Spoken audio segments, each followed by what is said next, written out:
अटल सेतू हा picnic spot नाही या शब्दात मुंबई वाहतूक पोलिसांनी या सेतूवर गर्दी करणाऱ्या सेल्फीवीरांना FIR नोंदवण्याची सक्त ताकीद दिली आहे। मुंबई आणि रायगड जिल्ह्यामधल्या उरण तालुक्याला जोडणारा हा अटल सेतू जगातला सर्वाधिक लांबीचा सागरी सेतू आहे। पंतप्रधान नरेंद्र मोदी यांच्या हस्ते 12 जानेवारी रोजी या सेतूचं लोकार्पण करण्यात आलं होतं। त्यानंतर दुसऱ्या दिवशी हा सेतू सर्वसामान्यांसाठी खुलाही करण्यात आला। पण या सेतूवरून प्रवास करताना विशिष्ट ठिकाणी मोबाईलनं सेल्फी किंवा फोटो काढण्यासाठी लोकांची गर्दी होत असल्याचं लक्षात आलं। अटल सेतूची वेगमर्यादा ही ताशी 100 किलोमीटर असून त्यावर कुठेही थांबण्यास मनाई आहे। त्यामुळे सेल्फीवीरांचा अतिउत्साह खूपच गंभीर असल्याचं दिसून आलं।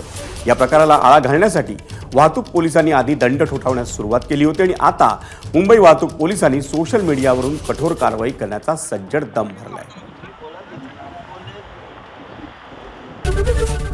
ABP माझा, उघडा डोळे बघा नीट।